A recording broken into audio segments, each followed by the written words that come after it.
untuk membuat pembelajaran online menjadi sampaikan di acara ini. Pertama, peserta boleh mengajukan pertanyaan baik secara langsung maupun secara tertulis melalui chat yang nantinya akan dijawab pada sesi Q&A. Kemudian, akan ada giveaway di akhir acara dengan 3 hadiah menarik. Oleh karena itu, peserta saya mohon untuk mengikuti akun Instagram @elet_umm. Bapak Ibu yang berbahagia, adanya pandemi ini tentu menjadi pekerjaan tersendiri bagi seorang guru. Penyampaian materi yang biasanya harus disampaikan melalui komunikasi 2 arah atau bertatap muka secara langsung dengan peserta didik, ini harus dilakukan pembelajaran melalui online. Tetapi bagi seorang guru hebat, banyak sekali cara untuk membuat pembelajaran online menjadi rekreatif, menyenangkan, dan tentunya tidak mengurangi esensi maupun substansi dari pembelajaran itu sendiri.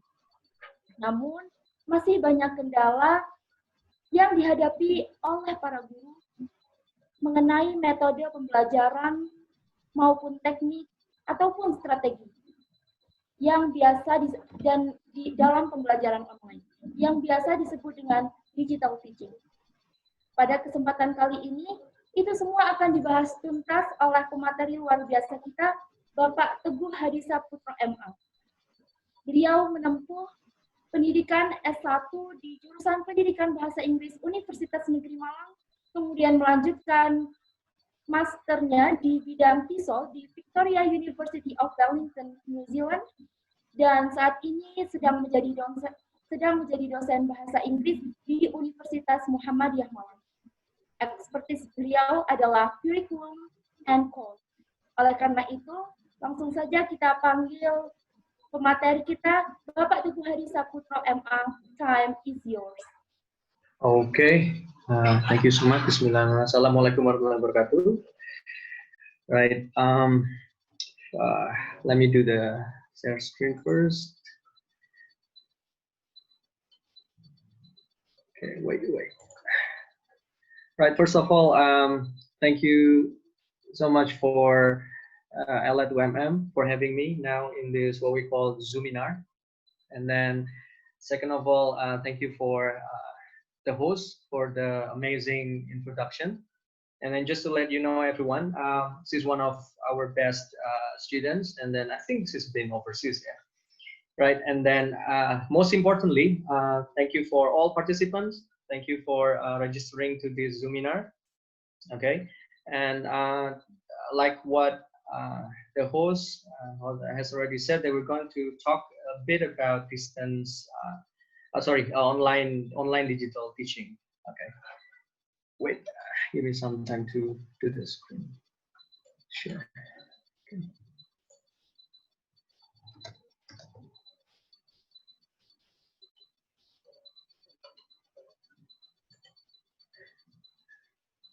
Right. Okay. Right. Okay. Now, the title that I'm going to talk today is about independent learning and project-based learning to support online teaching. Okay. And then, based on the information from the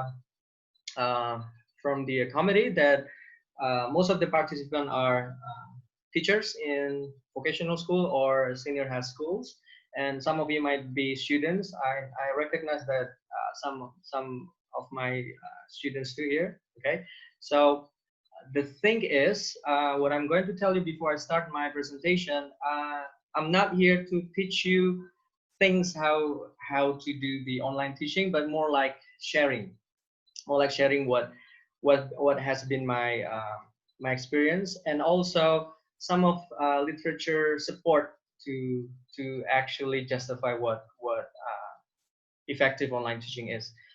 And then what you might expect also, that I'm going to just share about how to do online teaching in terms of the mindset. Jadi yang saya omongkan di sini nanti, it's not totally about how to deal with apps. Okay, I know some of you might be good already.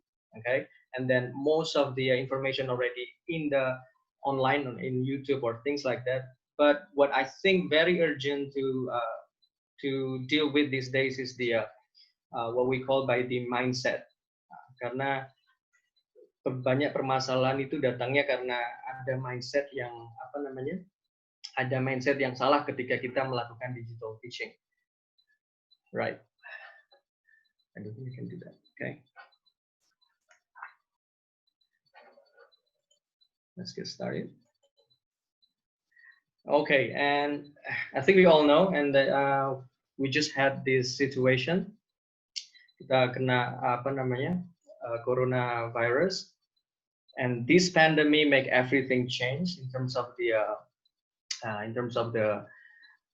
way we teach, the way students learn, and then if you see from my slide, I got 3 pictures there. So the first picture is the students. I think it's quite familiar with the student, and then in terms of previously you have a face-to-face session, now you have online teaching, talk to the screen. Well, actually you talk to the teacher, but somehow you talk to the screen, and then you do assignment, and then teachers also, if you see the picture there, a lot of things needs to be prepared, banyak harus dikerjain, dan somehow it gets more complicated than doing face-to-face. Itu yang saya dengar dari beberapa guru. Online seems to be really complicated, and then get more what's that? More work. And then the second picture, if some of you are parents, you must be familiar with this kind of things. Jadi teman belajar untuk anak kita ketika ngerjain tugas, atau some of you might do the assignment of your kids, okay? And then while some of you might also work, and then got a lot of things to do, days are getting busier. Right, these things happen because of the pandemic. This thing happened because of the spread of COVID-19, and then the worst thing is no one expects this. Jadi yang terjadi adalah kita tidak dipersiapkan untuk ini, dan secara tiba-tiba respon yang harus kita lakukan adalah online teaching.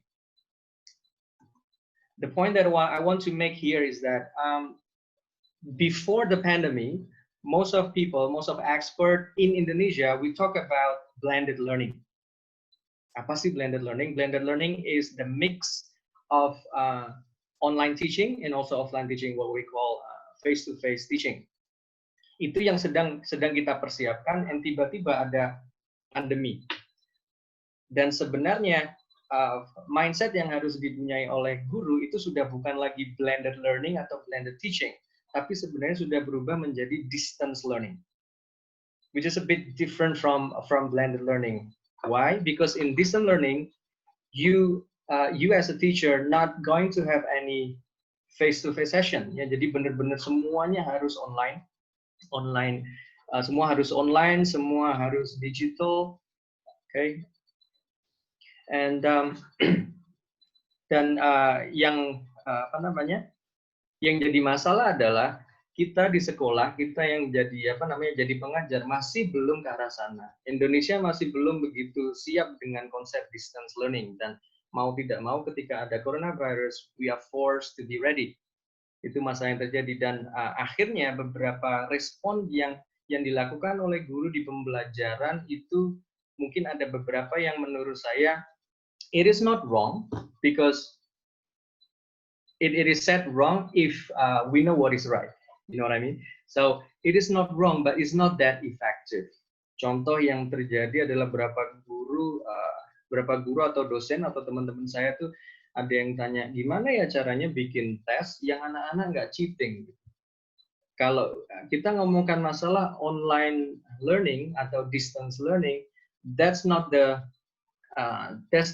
question that we need to ask, karena memang tidak bisa dikontrol tes ketika online teaching. Memang ada beberapa aplikasi yang bisa mengkontrol gimana kita bisa melakukan tes, siswa tetap tidak bisa teaching, tidak bisa buka aplikasi lain, but that really is not the core of the distance learning.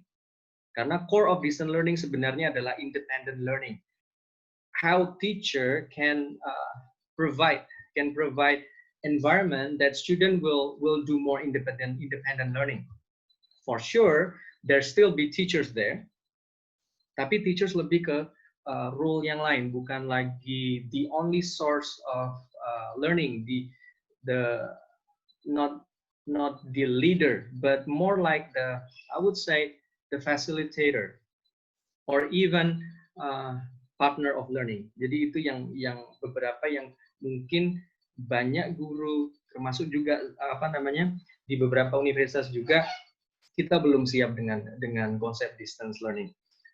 Sedangkan di luar negeri, I'm talking about developed countries, they have that distance learning already. Jadi ada beberapa mahasiswa yang memang sudah melakukan distance learning. Jadi mulai dari awal masuk sampai terakhir itu mereka nggak ketemu face to face, jadi ketemunya online. So when this pandemic happens, they don't get shocked.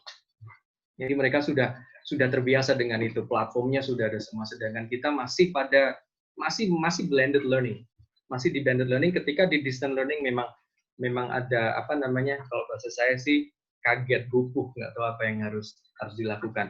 Bukan cuma teachers-nya, students-nya juga sama, gupuh. Pada saat bersamaan, sekolahnya itu juga gupuh juga.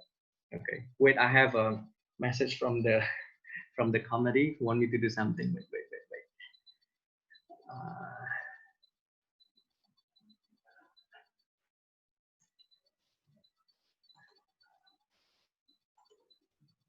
Okay. You guys still can see me? Yes? Okay.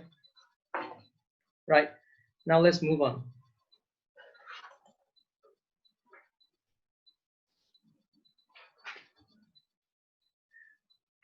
Nah, kalau kita ngomong masalah distance language learning, then we need to know what is it actually, and then how the characteristic of it. So later on, saya belum tahu nanti ke depannya seperti apa. Kayaknya kalau Malang kayaknya nanti bakal tetap online ya. Jadi bahasanya sebenarnya bukan online teaching or learning. Sebenarnya yang kita lakukan kalau benar-benar online and no face-to-face session, what we're talking about now is distant language learning. Jadi sudah bukan cuma online teaching, karena kalau kita ngomong online teaching, we might talk about blended teaching or blended learning, and we can also talk about distant language learning. Tapi kalau kejadiannya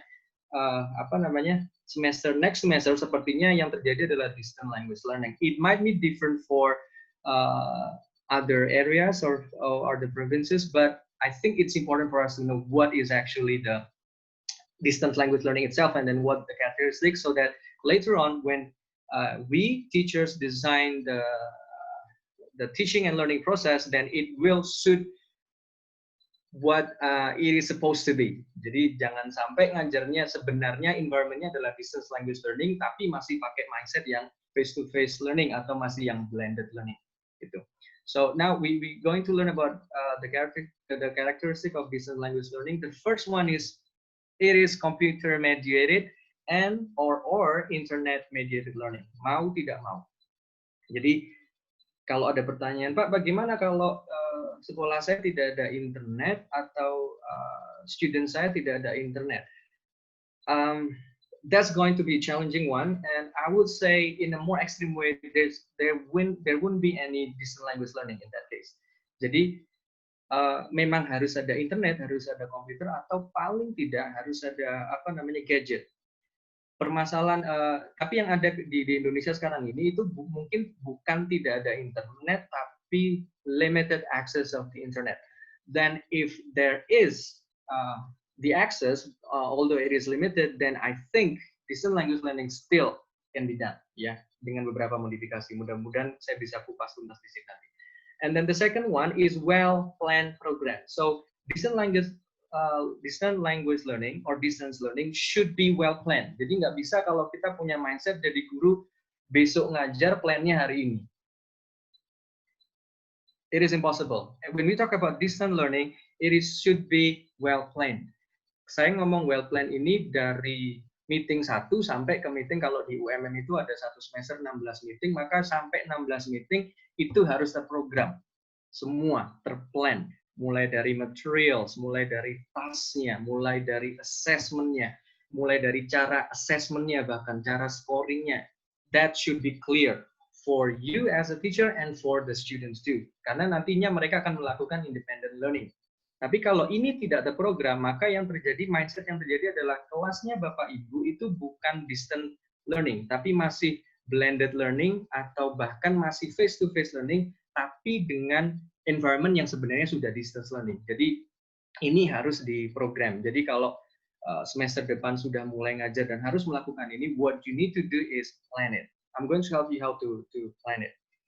And then another characteristic is it should be independent and interdependent learning. Jadi memang harus independen, harus siswa atau mahasiswa yang bisa mengatur sendiri gimana dia harus belajar bahasanya lewat environment yang Bapak Ibu ciptakan itu.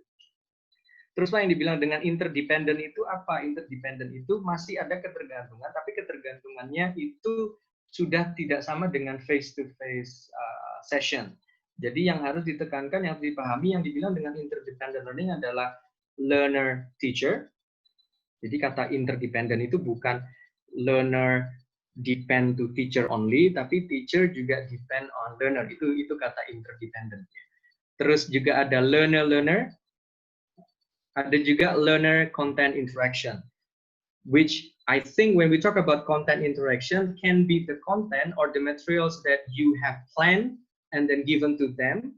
So it's kind of control, and also the content that student might independently search for themselves. Jadi yang seperti ini, jadi mindset seperti ini harus dikuatkan lagi. Kalau belajarnya nanti harus independen dan ada interdependent, dan pemahaman interdependent adalah dua pihak itu harus sama-sama dependennya. Bapak Ibu juga harus somehow harus trust the students that they're going to do what you ask them to do. I think it is clear. If it's not clear, you can ask me later on. And it should be flexible anytime and anywhere. Flexibility-nya gimana? Tergantung plan di programnya. Jadi projectnya seperti apa. Jadi nggak bisa kalau nggak fleksibel. Apalagi mahasiswa atau siswa kita di rumah itu juga they are also son or daughters of the parents. Saya pernah ada kejadian di kelas online saya, lagi online terus tiba-tiba ada suara ibunya bilang, kamu ngapain tuh kok main HP terus? If you know what I mean. That's what happened when it's not flexible. If it's flexible, it might be another case. So jadi parents-nya juga nggak siap sebenarnya dengan distance learning sama. And then the next is the learning process should be supported by synchronous tools and asynchronous tools. Apa itu synchronous tools? Jadi tool yang bisa facilitating real-time interaction, kayak di WhatsApp. Itu perlu nggak? Perlu banget. Karena ketika distance learning ini, siswa benar-benar dia sendiri independent learning di situ, salah satu source of support-nya, source of help-nya adalah teachers. So we need to prepare ourselves to be ready actually 24/7. Atau kalau tidak, berarti harus di-plan juga. Bapak Ibu free-nya kapan, dikasih tahukan juga tuh ke plan-nya. Jadi mahasiswa juga tahu kapan harus menghubungi Bapak atau Ibu. Jadi harus synchronous tools-nya harus ada, kayak WhatsApp, terus chat, Facebook chat for example, itu harus ada. Dan sudah pasti harus ada yang asynchronous, berarti yang real time-nya, interaction-nya tidak real time. For example, email, atau yang sudah pakai learning platform, mungkin Google Classroom. So, bukan pilihan ya Bapak Ibu ya, bukan pilihan bisa synchronous, bisa asynchronous, tapi dua-duanya. And back to the first problem, what if my student get limited access? Berarti harus cari tools yang paling gampang tuh biasanya WhatsApp semua udah punya ya. Jadi WhatsApp-nya bisa dibikin synchronous dan asynchronous. What I'm trying to say here is this characteristic needs to be there. Jadi yang real time harus ada, yang tidak real time juga harus ada. Itu. Yang saya bilang tadi, selanjutnya roles-nya teachers adalah advisor or facilitators of learning. Somehow by saying this, we teachers need to let go some powers. Need to let go some powers in the classroom. We need to trust our student more. Karena nggak bisa kalau dikontrol, kalau namanya distance learning dikontrol 100% itu nggak nggak akan bisa. Ada bisa, tapi saya yakin aplikasinya akan berbayar dan sangat sangat ribet juga setup online toolsnya. Jadi menurut saya we share the powers, we share the learning with them. Kalau even possible, we learn with them. Itu kata kuncinya di distance learning, and we are actually partners with that. Yang selanjutnya harus outcome oriented learning. Jadi kalau kita ngomongkan SKKD-nya itu harus jelas outcome-nya apa, what are the outcomes, and usually when we talk about distant language learning, it is a product. I repeat once again, it is usually a product. Kelihatan dan real. Bisa dalam bentuk essay, bisa dalam bentuk video or whatsoever, and it should be real. Dan ini harus berdasarkan SK dan KD. Jadi itu kenapa programnya harus benar-benar harus benar-benar di plan carefully. And then the last one is we or the school should have a learning support. So when student got problem in doing the distance learning, then they have support. All support that they have at school actually. But kalau kejadian kemarin, because we cannot anticipate that, maka learning support adanya di teachers. Tapi kalau semester depan harus melakukan online teaching yang bentuknya adalah distance learning, then schools need to think about how to deal with learning support. Ada loh Bapak Ibu anak yang stres gara-gara online teaching. Itu dia harus tahu gimana cara dia cari pertolongan. Kalau enggak kita diam di situ, berarti kan tanggung jawab kita untuk learners atau student juga berkurang. So we need to think about the learning supports. If school cannot provide that, mau tidak mau teacher need to be the support. Bukan hanya learning support dalam artian bahasa Inggrisnya ya, dari pemakaian toolsnya, the load of the assignment all should be well provided. Itu kalau dari karakteristiknya. And one of the literature that I read, and then I think it's a good reading too, and then I will share to you adalah ketika kita tahu sudah paham distant learning karakteristiknya, maka yang kita harus pahami adalah what is a successful distant learning. Ini ada 1, 2, 3, 4. Ada 4, I would say, not criteria ya. Rule of thumbs of having a successful distant learning adalah yang pertama, there should be interaction and active participation. From this phrase, for those teachers that when you did online learning and then you just give assignment, like all assignment, and then there's no interaction, based on the literature, you already break the rule, or we already break the rule of this distant learning engagement. Jadi distant learning itu tetap harus ada interaction, harus ada support. Jadi kalau tadi kita balik ke previous slides, interaction-nya itu bisa dibilang dengan 3. Interaction with teacher, interaction with peers or other learners, and interaction with the contents that we provided. Itu harus ada, dan harus ada active participation. Jadi kalau nanti semester depan, kalau plan programnya adalah ngasih tugas tanpa ada interaction, tidak ada synchronous communication, tidak ada learning support, berarti itu bukan distance learning. Itu masih pakai mindset yang menurut saya masih salah. Terus yang kedua, successful distance learning is a clear course design and layout. For those who are teaching in university, I think you've been familiar with this. Jadi sebelum kita ngajar, kita akan punya course design yang clear, per meetingnya apa, assessmentnya seperti apa. Later on I'm going to show you mine, layoutnya seperti apa. Tapi what I know, I might be wrong. If I'm wrong, you can let me know. Kalau di di junior high school atau senior high school, this is not common. Ini tidak common kalau kita ngasih course outline gitu kan ya, kalau ke siswa. But like it or not, if next semester your school will do distance learning atau namanya online teaching, whatever it is lah, tapi sebenarnya environment-nya kan distance learning, tidak ada face to face, you need to give course outline to your student.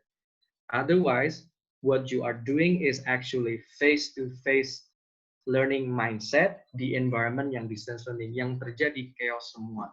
You're going to find, as a teacher, you're going to find a lot of work to do, and at the same time, the learners also suffer. Mereka juga akan ngerasa apa namanya, nggak tahu apa yang harus dilakukan besok. Tiba-tiba ada tugas yang itu mereka gurunya nggak cuma satu, ya, gurunya banyak itu. Itu kalau semua gurunya pakai mindset yang salah, yang menderita kayaknya siswanya atau mahasiswanya. Jadi harus punya clear course design, sedetail sampai sedetail yang Bapak Ibu bisa pikir, sampai breakdown task kalau bisa. Jadi kalau untuk yang ngajar di university, I know that some of you have course outline only 1 or 2 pages. Now, if you distance learning, it is not enough. It should be clear.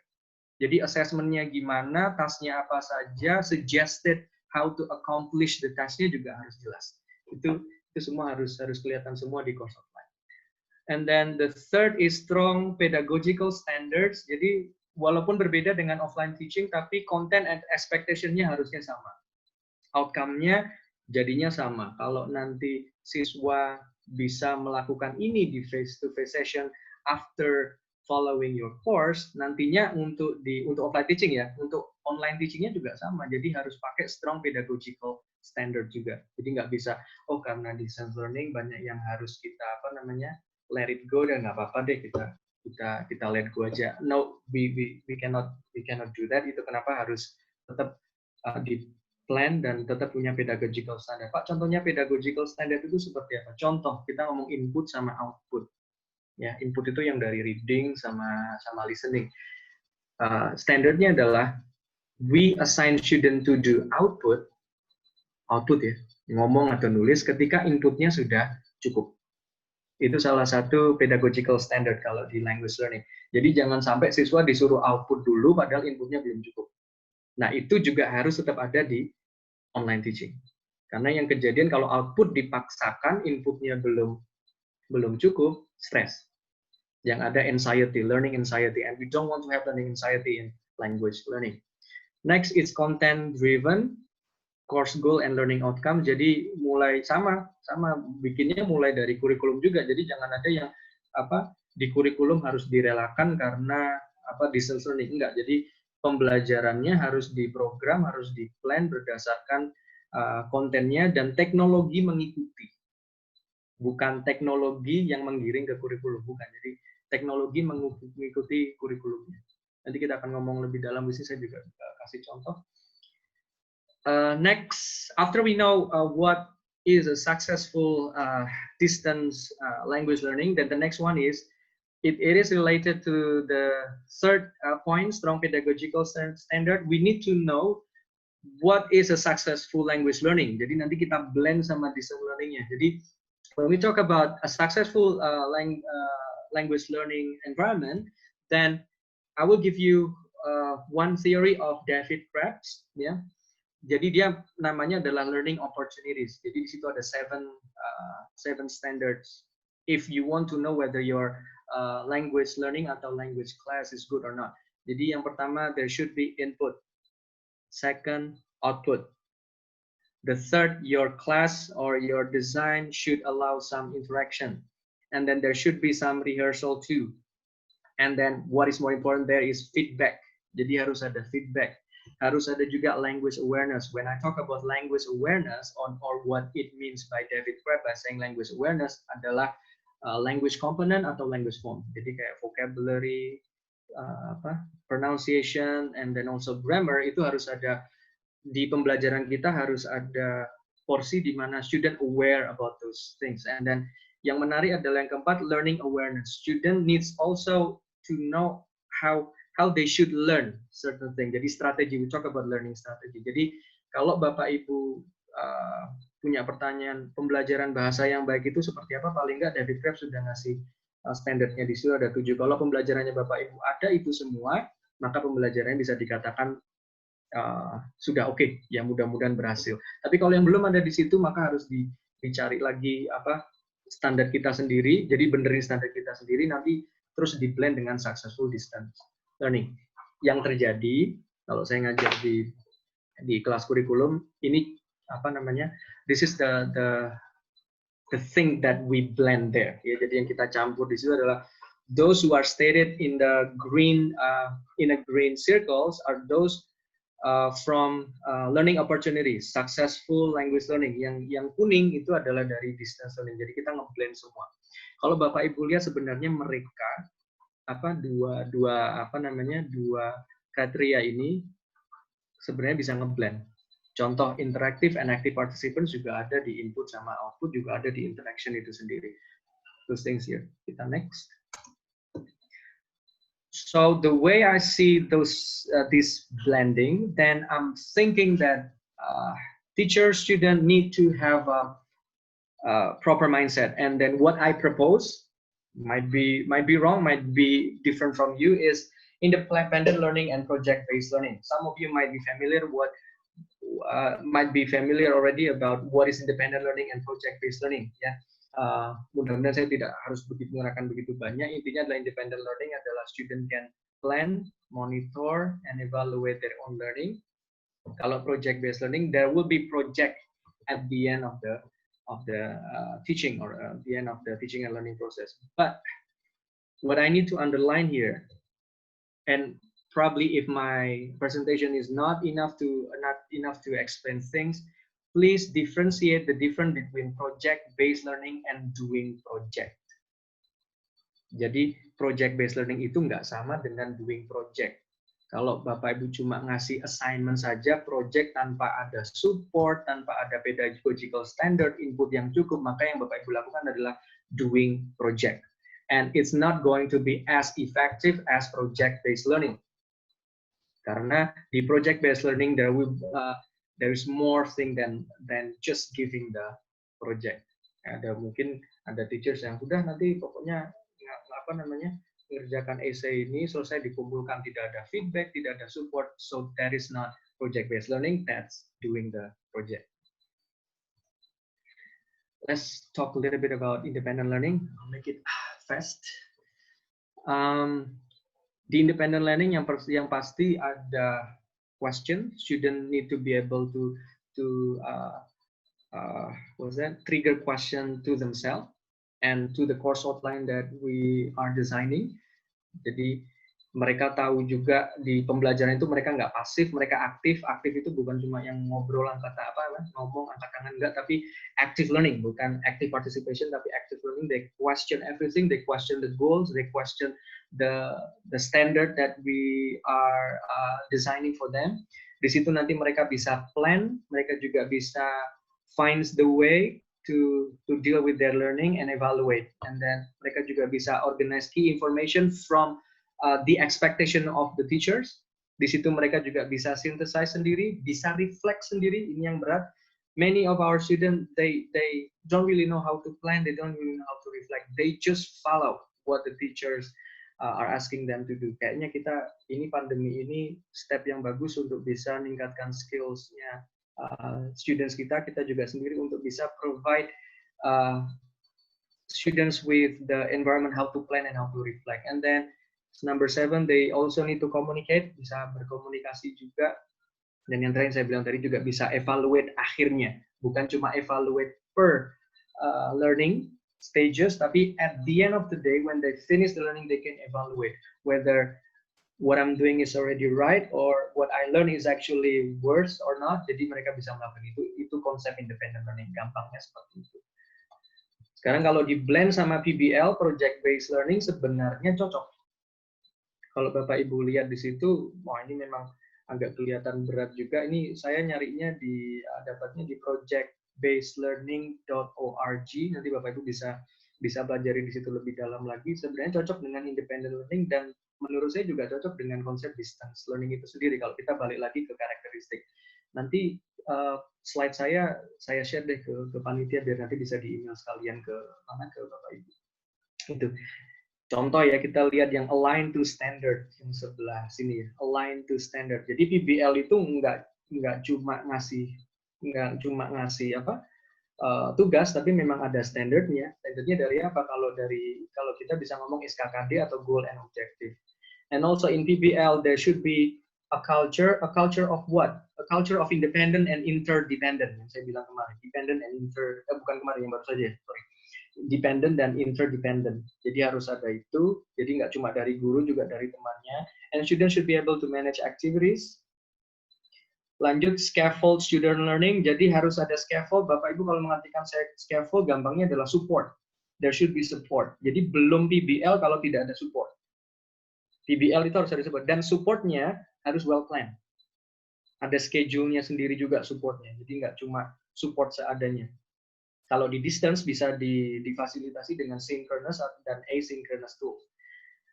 Assess student learning, jadi mereka bisa melakukan assessment sendiri, jadi self assessment and peer assessment also a very important key, important successful key for PBL. Jadi nggak cuma teacher assessment tapi juga self and peer assessment.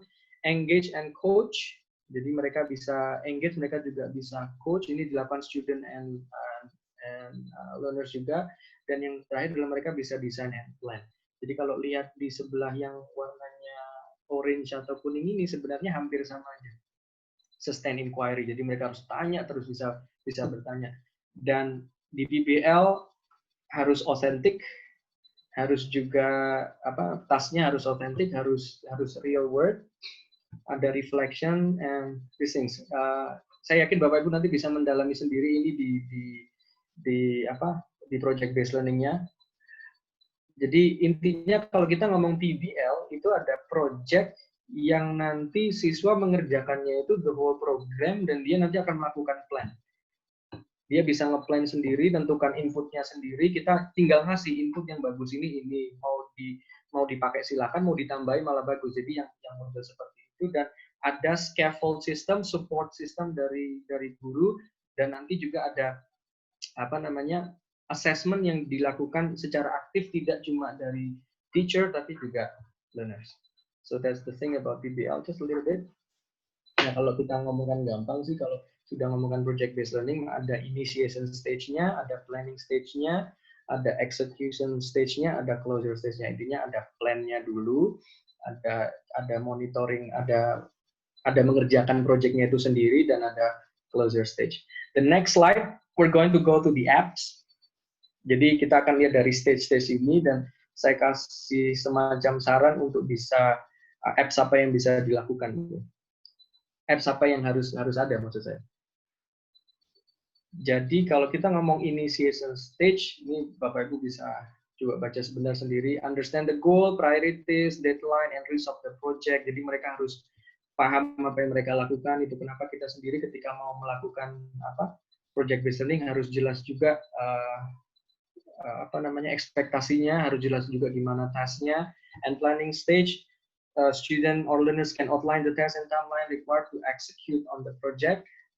Okay, and then after planning, then they can execute that. Dan ada kata kuncinya, they can monitor, can replan too. And the closer stage, they can analyze the results, summarize key learning, and plan next step. Dan yang harus ada, what it means for design language learning adalah one, ini kayaknya harus ada semua. We need to have learning platform. Kita harus punya learning platform. Kalau Bapak Ibu dengan siswa yang akses internetnya bagus, saya saranin learning platform yang kayak Google Classroom, Edmodo, atau Schoology, itu sekarang harus ada, harus punya. Bagus lagi kalau di beberapa universitas mereka punya sendiri. Jadi learning platform. Pak, bagaimana kalau limited access of internet connection? Ya berarti learning platformnya mau tidak mau yang ada saja, contoh WhatsApp. Udah itu jadi learning platform. Itu. Yang kedua yang harus ada adalah course outline. Harus ada. Nggak bisa nggak ada. Nanti saya tunjukin punya saya, kalau waktunya nggak ada nanti bisa saya share juga. Course outline harus ada. Dan course outline tidak bisa cuma 1 or 2 pages. It's going to be more. Apalagi kalau Bapak Ibu di senior high school yang ngajarnya itu 1 minggu bisa 2 kali, itu bisa banyak banget nanti course outline-nya, detailnya. Karena apa? Student needs to know our expectation, student needs to know how they are going to perform. Mereka harus tahu yang dibilang berhasil itu seperti apa, yang bilang tidak berhasil itu seperti apa. Salah satu caranya dengan course outline. And then the third is daily communication platform. Bisa pakai WhatsApp. Kalau yang pakai Google Classroom, ini saya jadi ngomong Google Classroom terus karena saya pakainya Google Classroom. Learning daily communication platformnya bisa jadi learning platformnya bisa jadi daily communication platformnya. Tapi kadang-kadang mahasiswa saya masih malas juga ke website, jadi saya sedia 2. Learning platformnya sendiri, daily communication platformnya sendiri. Jadi learning platformnya pakai Google Classroom, daily communication platformnya pakai WhatsApp. Gitu. Number 4, teleconference platform. I think it's already okay, 15 more minutes. Okay, thank you. Teleconference platform, kayaknya semua sudah paham sekarang. Nah, yang kita lakukan ini pakai Zoom. Kalau mau yang lebih murah ada Google Meeting, ada Microsoft Teams. Nah, ini yang kadang salah kaprah. Yang orang anggap online teaching adalah teleconference platform. Jadi kalau sudah Zoom berarti sudah online teaching, padahal it's more than that. It is not as simple as that. Jadi kalau sudah Zoom berarti sudah ngajar. Itu berarti Bapak Ibu kalau melakukan ini berarti masih pakai mindset face to face session, tapi environment-nya padahal sudah distance learning. Jadi teleconference platform ini juga perlu untuk distance learning, tapi tolong jangan diartikan kalau sudah pakai teleconference platform berarti sudah selesai distance language-nya udah keren gitu, menurut saya sih belum. Terus 5 harus punya juga learning, teaching or assessment apps. Kalau Bapak Ibu sudah pakai learning platform akan lebih gampang karena semuanya sudah disupport. Jadi nilai akhir nanti sudah dihitungkan sama Google Classroom. Semua udah dilihat sama learning platformnya, sama Edmodo, sama Schoology, semua sudah dari situ. Pak, gimana caranya pakai learning platform? Saya nggak punya waktu banyak to talk about this, but what you can do is go to YouTube and learn. Mau nggak mau, distant language learning teachers should know how to deal with the apps that they are using. Dan semuanya ada di YouTube. Oh ya, saya dapat pesan dari panitia, kalau Bapak Ibu ada pertanyaan, mungkin taruh di chat. Jadi biar nanti nggak lupa, nanti bisa disampaikan di sesi kita yang kedua. Lanjut, harus ada online sources and or materials. Jadi harus ada itu, jadi Bapak Ibu bisa siapkan, dan itu bisa di-post. Kalau yang punya learning platform tinggal nge-post saja. Atau ya pakai online sources yang bebas, contoh YouTube, TeacherTube, itu juga ada, TED Talk, itu juga bisa di situ.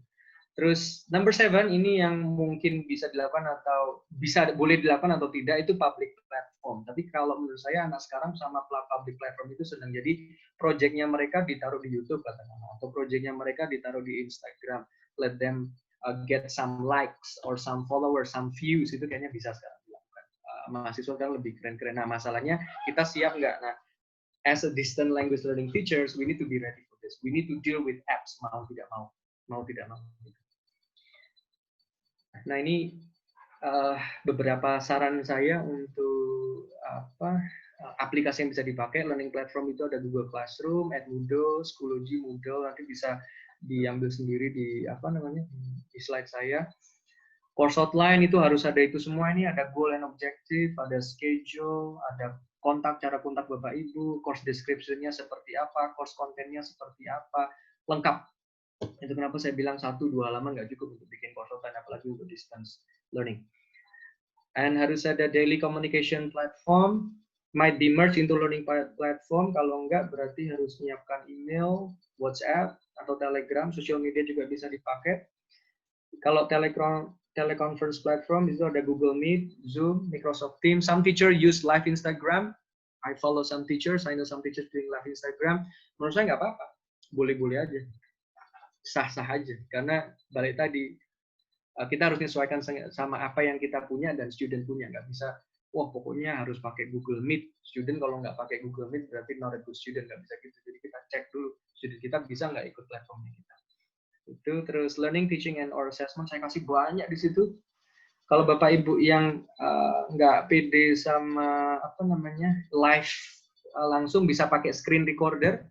Jadi yang kayak ngomong sekarang seperti ini, ada slide, terus ada gambar, bisa dilakukan offline, nanti di-publish, di-post ke YouTube, nanti di-publish ke anak-anak lewat learning platform bisa. Jadi saya saran itu yang kalau saya pakai itu Bandicam, itu free. Bisa dilakukan. Loom itu juga free juga. Jadi nanti bisa dicek satu-satu, ada storage, ada Google Drive di situ, saya kasih di situ. Terus online sources and materials, saya kasih juga ada YouTube, TED Talks, TeacherTube, BBC Learning, ESL, Voice America, bla bla bla. Public platformnya ada YouTube, Instagram, Facebook, Twitter, Snapchat, SlideShare, itu juga boleh. Nah, pertanyaan yang sering datang ke saya ada, Pak, mana yang paling bagus?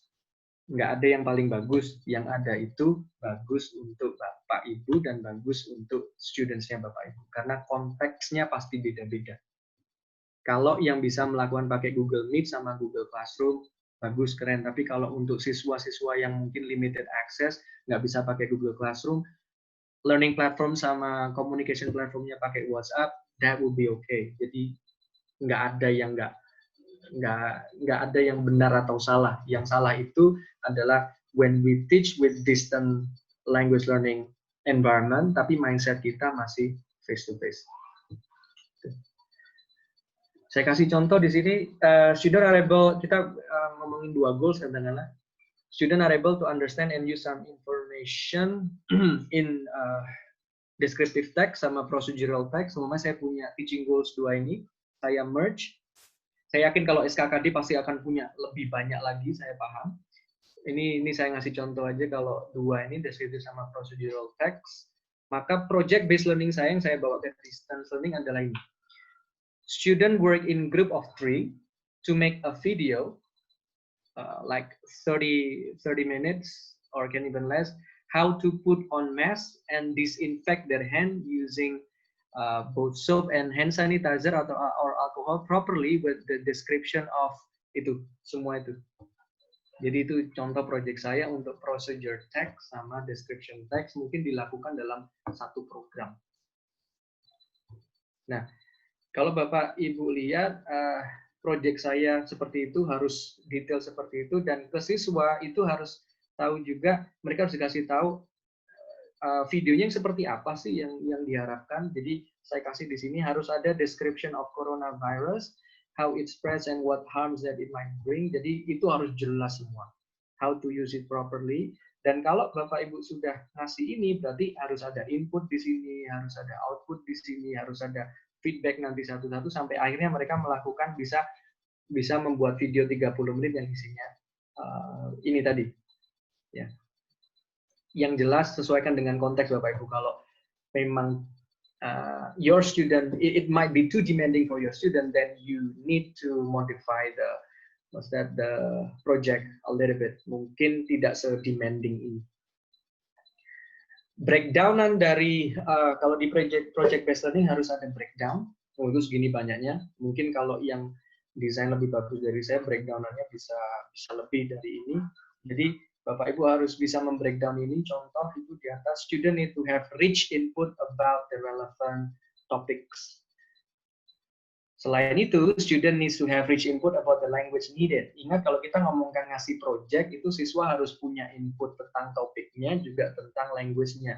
Grammar, vocabulary, sama pronunciation if it's needed, yang berhubungan sama topiknya. Jadi itu, dan Bapak Ibu bisa, saya kasih waktu sebentar aja untuk baca semua itu. Ada scheduling, task and assessment, ada report their plan in written manner or orally, ada report their progress and things. Saya skip dulu ya. Nah, nanti distance learning online tools-nya bisa di-plan di program model seperti ini. Contoh pakai Google Classroom untuk learning platformnya, untuk course-course online-nya, untuk naruh tasnya, to put materials, to explain assessment, to put some announcement there. WhatsApp group saya jadikan daily communication platform to provide student with real time, bla bla bla itu. Resources-nya saya pakai dari YouTube, for example, atau dari trustable website. Untuk summary of input tadi di breakdownan depan, contoh yang ini ya Bapak Ibu ya. Report their progress in written manner, itu saya pakai Google Classroom question yang saya fungsikan sebagai blog. Habis ini saya tunjukkan Google Classroom saya. Jadi di Google Classroom itu sudah ada yang bisa dibikin blog, dan itu nanti salah satunya adalah untuk report plan-nya mereka di situ. Dan ini bisa di-assess. Kalau report plan berarti kan writing-nya bisa di-assess. Terus untuk orally-nya bisa pakai Google Meet. Ini juga bisa pakai slide share, ada report of plan, feedback, rehearsal. Ini juga bisa di-assess juga. Untuk giving input and feedback, bisa pakai Bandicam boleh, atau pakai Google Meet. Google Meet itu yang teleconference tadi, itu juga boleh. Terus bisa juga ditambahi Google Calendar untuk ngasih pengingat untuk ke siswa juga. Jadi reminder of scheduling. And Google Doc juga bisa dilakukan untuk collaborative works. Kalau Bapak Ibu pengen siswanya ngerjainnya, kalau grupnya ada 3, ya 3 itu yang ngerjain, bisa pakai Google Doc, pakai sharing. Bapak Ibu ada di situ juga, jadi akan ada histori siapa aja yang kerjain, siapa aja yang enggak. Kalau presentasi saya nggak cukup untuk ngomongkan ini, Bapak Ibu bisa go to YouTube and then check how to use Google Docs in language learning. Thousands or a lot of sources can be found there. Itu quiznya saya pakai Google Classroom. Kalau saya mau quiz, saya bisa ngasih quiz di situ. Kalau dictionary student butuh, saya sarankan Cambridge Dictionary. Google Translate juga boleh. Grammarly kalau bisa. Untuk self and peer assessment, saya pakai Google Form. Jadi semua kalau udah pakai Google, memang semuanya dari situ semua, Bapak Ibu ya. YouTube atau Instagram untuk publish the produknya. Video 30 menitnya nanti mungkin bisa dipublish ke YouTube. Oke, 5 minutes more. Oke. Now, let's check my Google Classroom. Mudah-mudahan bisa kelihatan ya. Berubah nggak? Berubah nggak? Jadi Google Classroom ya? Bukan slide saya kayaknya deh. Oke, ini Google Classroom saya. Mudah-mudahan Bapak Ibu lihat sudah di situ ada Google Classroom saya. Masih slide? Oh, masih slide ya? Oh, sebentar. Pak Ria, saya bisa dibantu. Yang dilihat masih slide saya, bukan Google Classroom saya.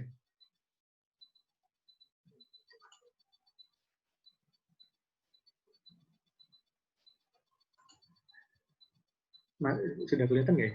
Belum. Belum. Oke. Nah, ini termasuk saya gaptek ini Bapak Ibu kalau pakai Zoom. Soalnya biasanya pakai Google Meet. Nah, oh, I think I can do it. Oh, ini. Oke, what about now? Sudah berubah Google Classroom-nya saya? Sudah, oke. Now, oke, sekarang aku bisa lihat di situ. Ini contoh Google Classroom saya. Terus ini contoh classwork saya. Internetnya agak pelan. Jadi ini yang dibilang dengan learning platform Google Classroom, dan kayaknya Bapak Ibu mau tidak mau kalau semester depan ngajarnya full online, nggak ada face to face, ya harus pakai learning platform. Yang tidak mau.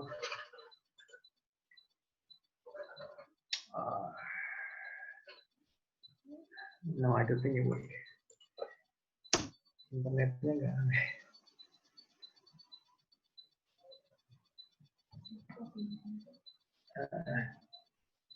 Tunggu bentar ya Bapak Ibu ya. Ya, kok jadi verify. Oke. Bentar.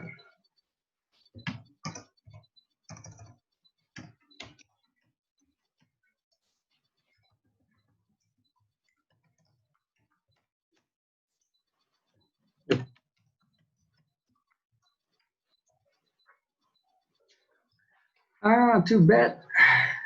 I don't know what happened with this.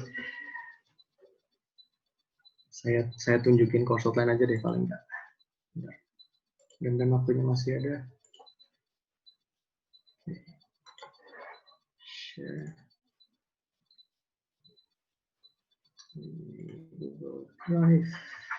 Teaching stuff.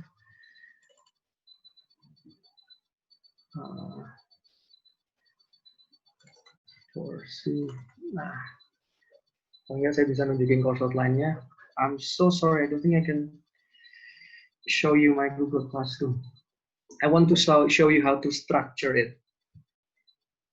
Dan memang permasalahan kalau kita lagi teleconference, sekalian buka internet itu biasanya bandwidth langsung turun. Nah, ini contoh course outline saya untuk pelajaran language testing ya. Nanti saya share ke Bapak Ibu semua. Udah kelihatan ya course outline-nya? Keluar ya? Sudah? Jadi Bapak Ibu lihat ada important dates di situ, ada class time, ada how to contact me, ada course description. Jadi semua harus jelas, apa harus bahasa Inggris. Tergantung ya. Kalau saya sih kalau pakai bahasa Indonesia juga nggak masalah walaupun ngajar bahasa Inggris. Tapi kalau bisa bahasa Inggris and student can follow, why not gitu. Itu ada per meetingnya ngapain aja. Ini harus jelas. Terus course learning objective juga harus disebutkan. SKKD ditaruh di situ nggak apa-apa. Jadi nggak cukup sekarang cuma RPP, kan kita nggak mungkin ngasih RPP kita ke siswa, nggak mungkin. Jadi kita ngasih course outline bisa terbaca mereka. Teaching format. Nah ini saya punya mandatory course requirement. Mereka kalau lulus harus seperti apa, ini harus jelas. Ini assessment saya. Ada blog di situ, ada blog, ada weekly journal. Pak gimana? Bapak pakai Wikipedia atau apa? Enggak, saya pakai Google Classroom aja. Blog sama weekly journal pakai itu. Group work. Penjelasan grupnya seperti apa. Submission and return of work juga jelas. Gimana kalau mereka ngumpulinnya telat, ada extension, ada penalties, di situ juga harus jelas. Set text-nya harus jelas juga. Dan kalau saya biasanya kalau ngajar ada student feedbacknya seperti apa, saya taruh pakai Google Form. Jadi ini contoh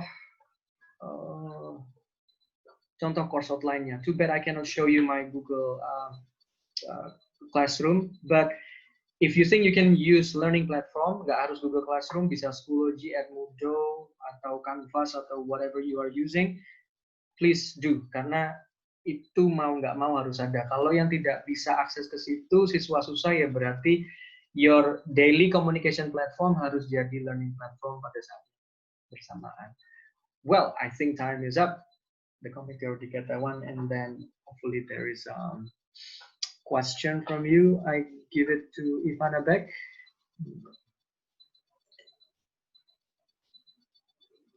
Oh, okay.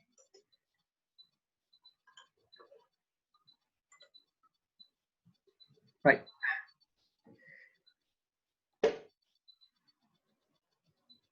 Pak Trias, I already make you the host. Okay.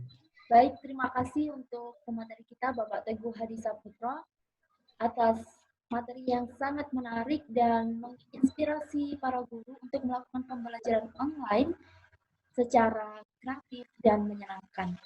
Langsung saja kita menuju ke sesi tanya jawab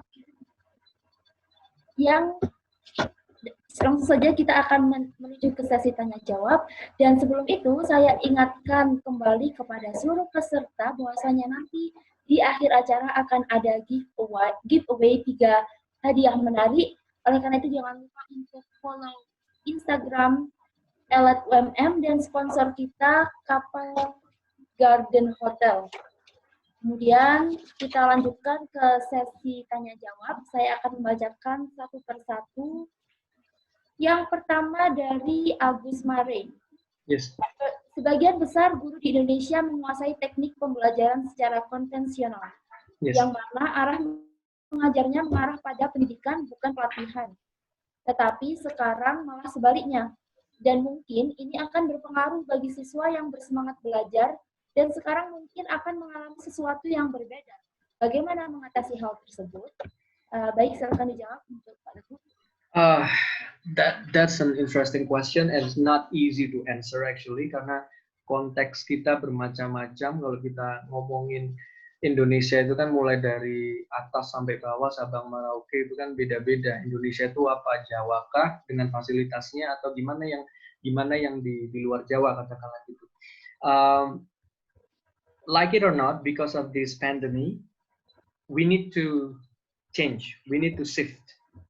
Apalagi kalau sudah tidak ada blended learning. Kalau masih blended learning, menurut saya masih bisa diatasi, masih bisa ketemu, katakan. Tapi kalau sudah tidak bisa ketemu, ya mau memang harus shift ke distance learning yang saya bilang tadi. Caranya ya memang harus disesuaikan, dan mindset mengajarnya memang benar lebih ke training ya, lebih ke training, lebih ke facilitator. Yes, and then like it or not, student and teachers needs to be ready for this. And I think our education ministry, menteri kita juga dia bilang merdeka merdeka belajar ya, itu kalau nggak salah ya. Itu kan sebenarnya independent learning yang dia kejar.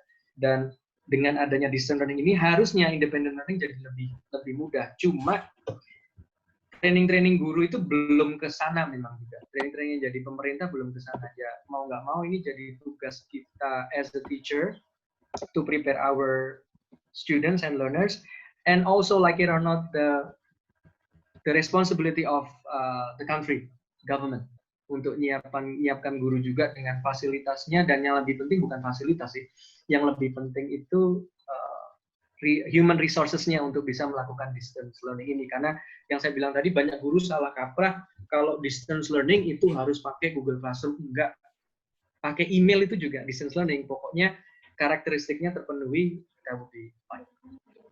Itu sih saya mudah-mudahan menjawab. Okay, back to you again. I cannot hear you. You are muted again.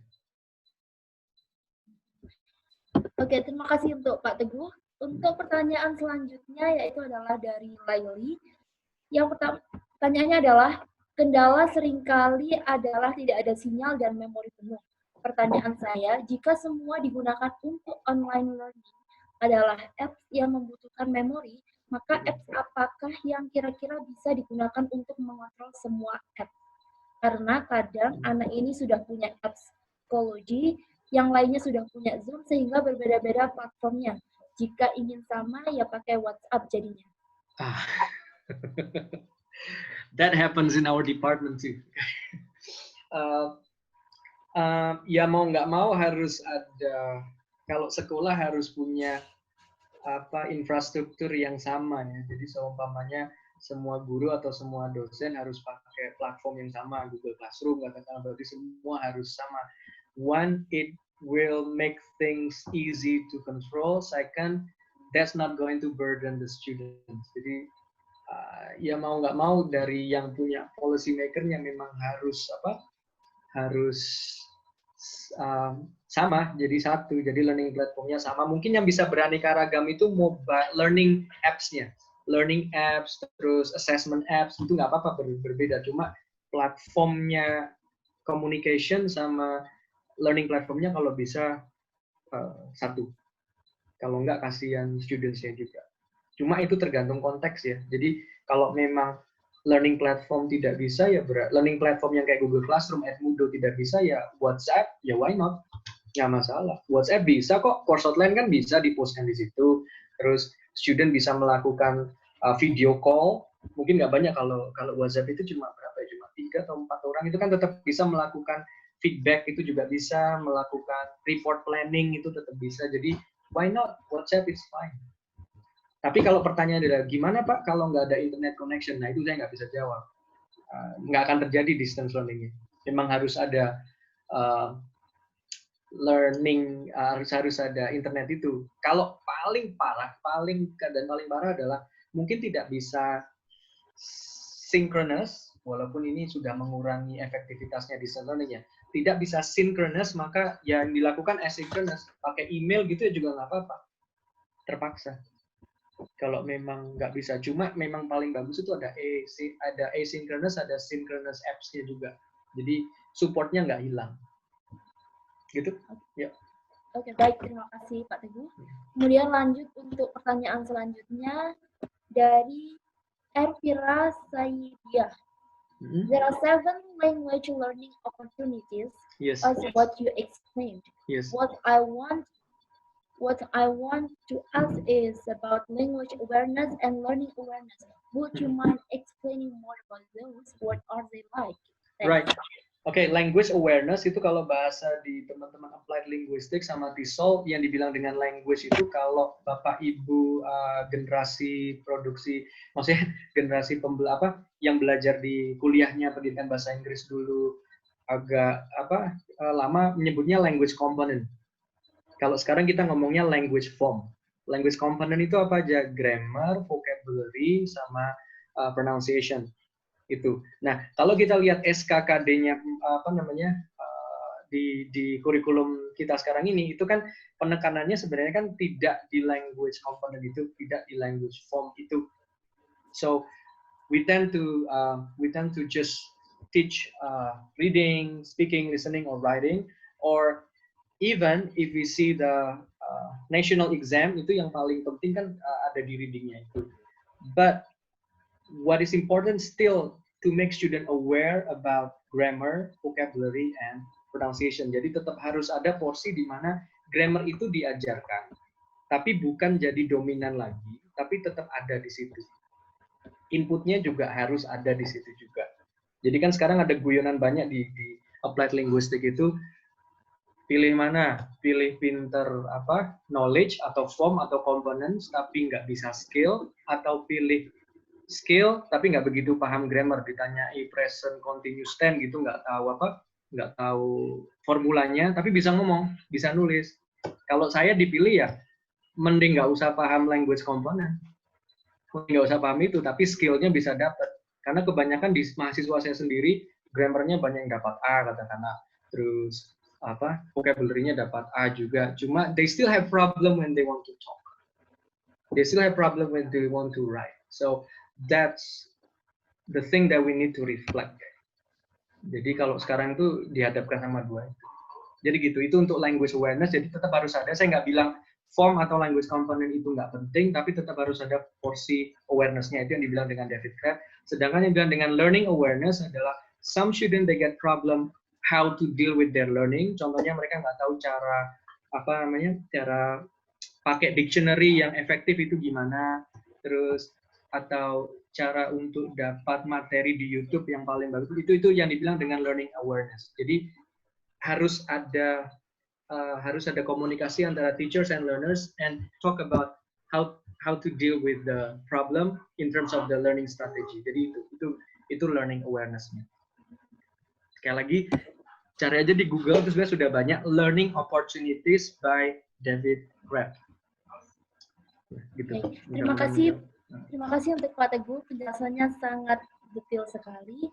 Kemudian untuk pertanyaan selanjutnya dari Prasetyono Herdianto. Sometimes I get confused how to differentiate between PJBL and PBL when trying to implement it. Could you please give me a short explanation about it? PJBL and PBL. Sebenarnya kalau dari namanya sama aja sebenarnya, itu project based. Yang selalu jadi permasalahan adalah bedanya project based learning sama doing project itu. Jadi some teachers think that project based learning itu pokoknya ngasih project, pokoknya ngasih tugas, udah nanti dikumpulin dinilai selesai. Padahal bukan. Di project based learning nanti bisa kembali ke slide saya, itu it's not only that. Jadi harus ada breakdown projectnya itu. Cara menyelesaikan projectnya itu kalau bisa di breakdown juga. Jadi ada plan di situ, plannya pun di report. Terus feedback itu juga harus ada juga. Jadi mungkin bukan bedanya PJBL sama PBL ya, kalau dari term sama itu, cuma dikasih J biar project base gitu kan ya.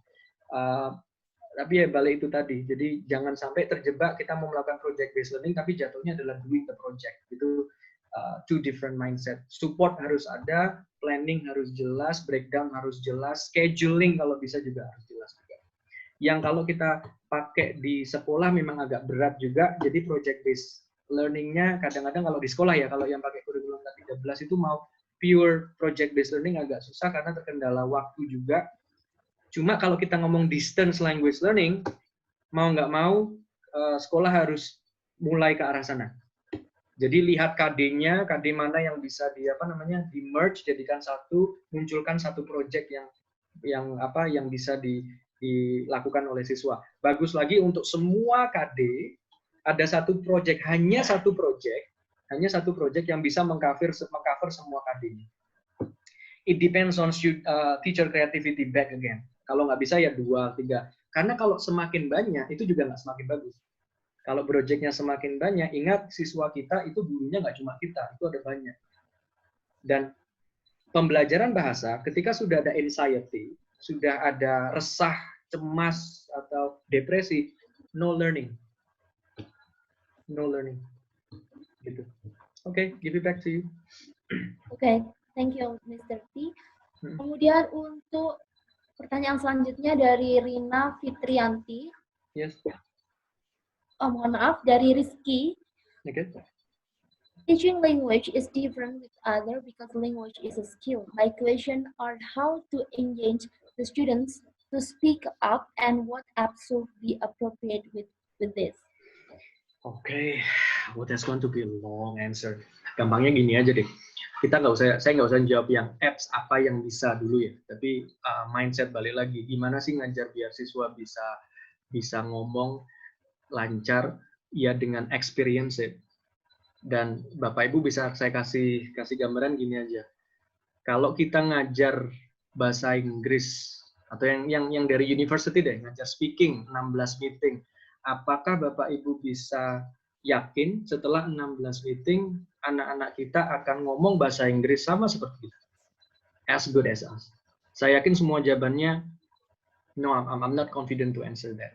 Ya, jadi memang balik lagi learning itu bukan cuma not only from the teacher but also the major or the important aspect is the learners itself. Jadi harus experience itu sendiri. Dan salah satu lagi yang asik adalah gini, kita ngajar 16 meeting katakanlah dengan anak-anak ke Singapura katakanlah. 7 hari di Singapura mereka suruh berkomunikasi sama orang sana yang nggak pakai bahasa Indonesia. Saya yakin itu impact-nya kalau kita nggak benerin cara ngajar speaking atau skill yang benar, itu impact-nya lebih besar di 7 hari. Dan ada research menarik lagi, ada apps namanya Duolingo, itu independent learning banget. Duolingo ya Bapak Ibu bisa cari di Google App Store ya, Duolingo. Itu ada research yang ngomong itu justru malah gini, belajar aja Duolingo selama 3 bulan atau less than that, kamu nanti akan bisa ngomong sendiri. Nah, berarti kan the function of teacher yang jadi dipertanyakan. Dan Krashen akhir-akhir ini dia bilang gini, if teacher doesn't really know how to teach the skills, actually teacher makes the learning worse. Karena kalau ngomongkan masalah sekarang itu anak-anak itu sudah bisa bisa skill sendiri. Mereka main gamenya sudah pakai bahasa Inggris, online gamenya mereka sudah ngomongnya pakai bahasa Inggris. Jadi caranya how to make them speak up is by let them experience it, giving them input. Anak nggak bisa output itu bukan karena nggak bisa rata-rata, tapi karena mereka kurang inputnya. Then it's our task to provide the input, and then the rest kita tinggal kontrol outputnya. Mudah-mudahan hasilnya lebih besar dari itu. Kalau apps yang bisa dipakai banyak sih, YouTube juga ada, Duolingo tadi juga bisa. Terus kalau mau yang agak naik dikit ada VoiceThread, saya ketik di chat ya. Itu VoiceThread itu juga bisa dipakai. Caranya gimana Pak? Nggak akan cukup waktu saya ngomong tentang VoiceThread di sini juga, Bapak Ibu bisa cari di YouTube. Jadi aplikasinya sebenarnya banyak, cuma kadang yang salah itu mindset kita as a teacher. Ingat, learning sekarang itu sudah bukan, it's not all about teaching, it's all about learning. Karena Krashen sendiri sudah bilang itu tadi, teacher can make the learning worse kalau kita nggak benar, nggak paham konsep pembelajaran itu. Baik, terima kasih. Untuk pertanyaan selanjutnya dari Rina Fitriani. Yes. Assalamualaikum. Saya sudah mencoba beberapa aplikasi pembelajaran seperti Google Form, Google Classroom, CBT, e-learning. Tetapi ketika pengambilan nilai dengan soal pilihan ganda, kadang excite, kok jawaban salahnya banyak yang copy paste.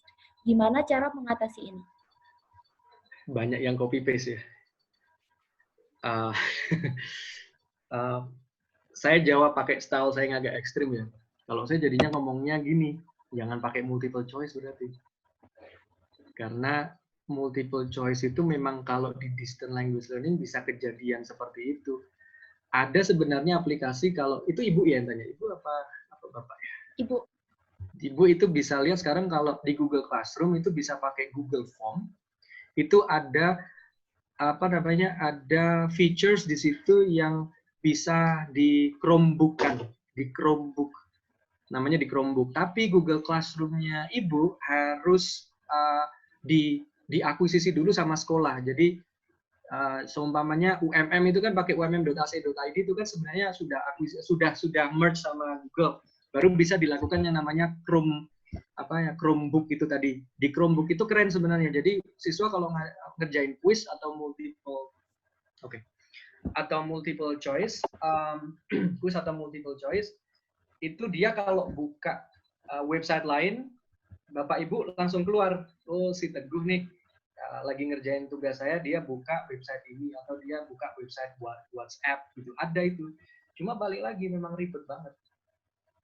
Dan harus dipunyai sama sekolah. Jadi setiap sekolah sekarang bisa mengajukan untuk di-merge sama Google, gampang banget.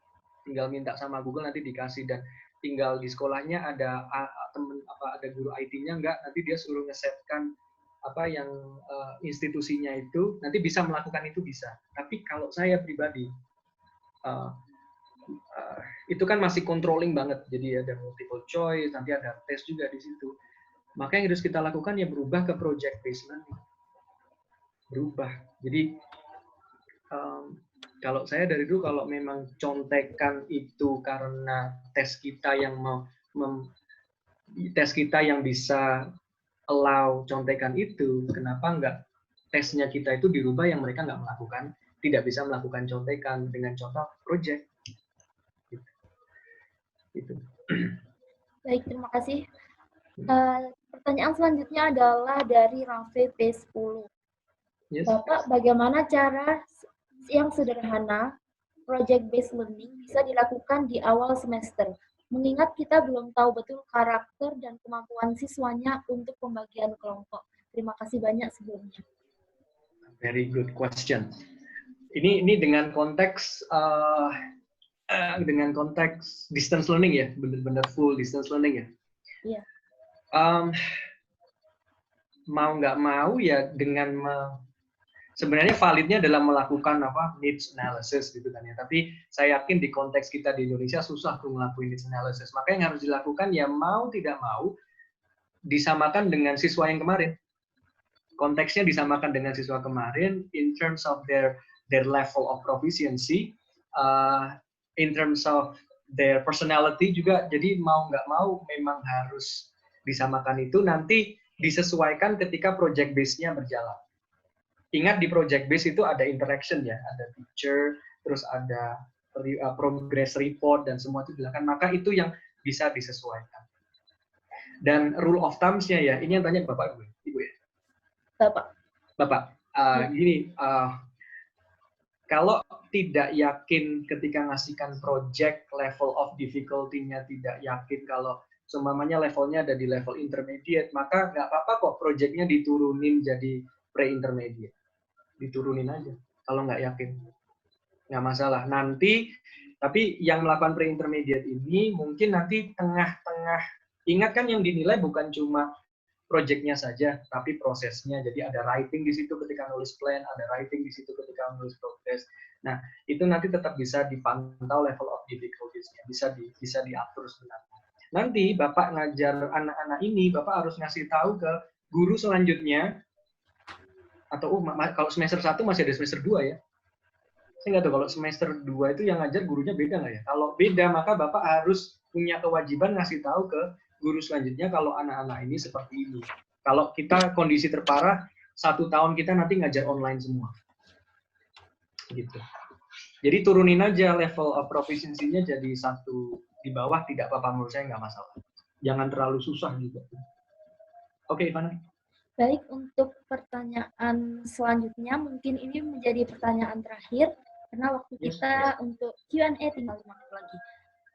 Dari Ratri, independent study indeed is a must. Then how to motivate students to do it? I like this question. Ada 2 pendekatan Bapak Ibu ketika motivate students. Motivate by talk and motivate by task. Jadi motivate by talk itu kayak gini contohnya.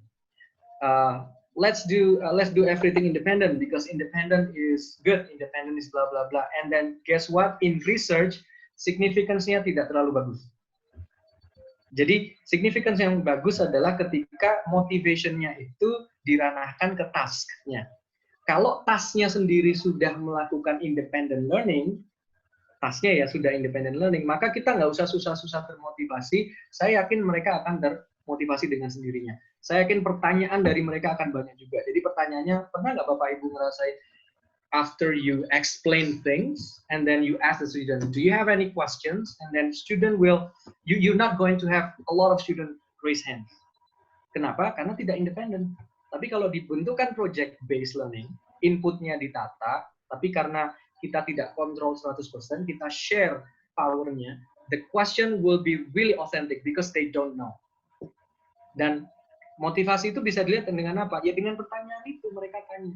They ask question for something that they don't know. Jadi menurut saya sekarang memotivasi independent learning nggak usah deh ngomongkan apa namanya. Iya, dimotivasi independent learning sama juga seperti memotivasi siswa untuk belajar bahasa Inggris dengan dikasih tahu nanti apa belajar bahasa Inggris bisa jadi ini nggak usah. Jadi kasihkan aja ke tasnya, guru ngasih tahukan tasnya, dikasih tahukan di course outline kenapa tasnya jadi important, di course outline-nya itu jadi detail banget, then they will know, they will understand that. That's it. Oke, terima kasih untuk Pak Teguh, Pak Teguh atas materinya yang sangat menarik dan pasti menginspirasi kita semua untuk melakukan pembelajaran online secara kreatif dan menyenangkan. Baik Bapak Ibu, in a normal situation we are accustomed to meeting physically, but in this moment we have to familiarize ourselves with a total online system.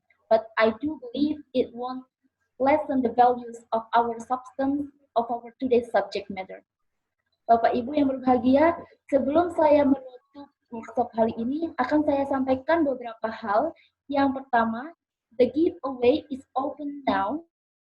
So please open the Instagram story of @UMM dan silahkan untuk menjawab pertanyaan di story tersebut untuk memenangkan hadiah menarik. Jangan lupa juga untuk follow Instagram @UMM dan Kapal Garden Hotel.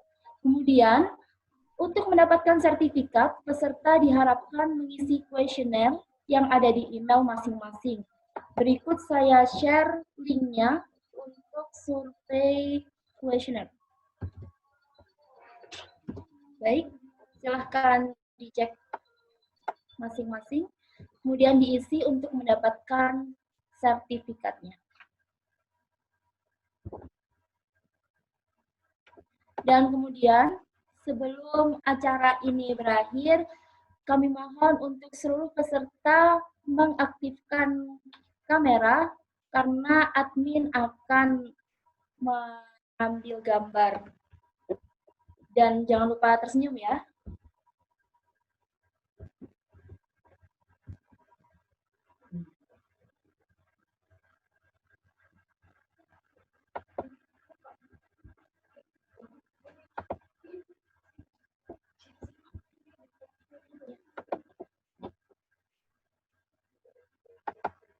Hostnya bisa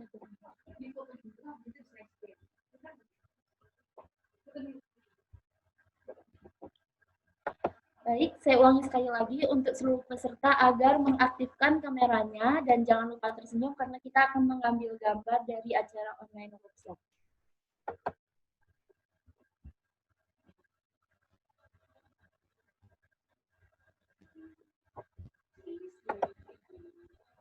Oke?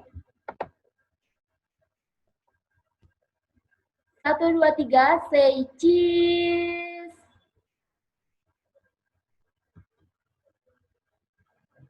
Sekali lagi mungkin. 1, 2, 3, say cheese. Oke.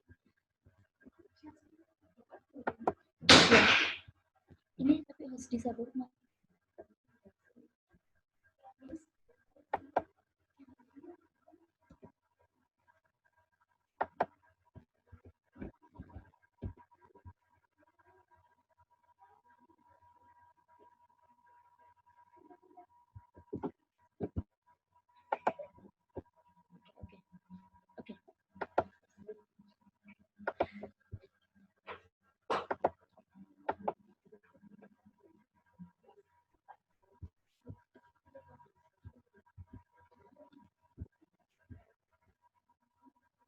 Baik Bapak Ibu, itu adalah link survei yang diharapkan untuk diisi untuk mendapatkan sertifikat dari acara online workshop berikut ini. Baik, terima kasih atas segala partisipasi. Semoga ilmu yang disampaikan oleh pemateri kita, Bapak Teguh Hadi Saputro, bermanfaat bagi kita semua dan kita bisa terus menginspirasi siswa-siswi di Indonesia meningkatkan kualitas pendidikan kita semua. Walaupun kita harus berjuang di tengah pandemi ini. Saya selaku moderator, saya ucapkan terima kasih banyak atas partisipasinya. Wassalamualaikum warahmatullahi wabarakatuh.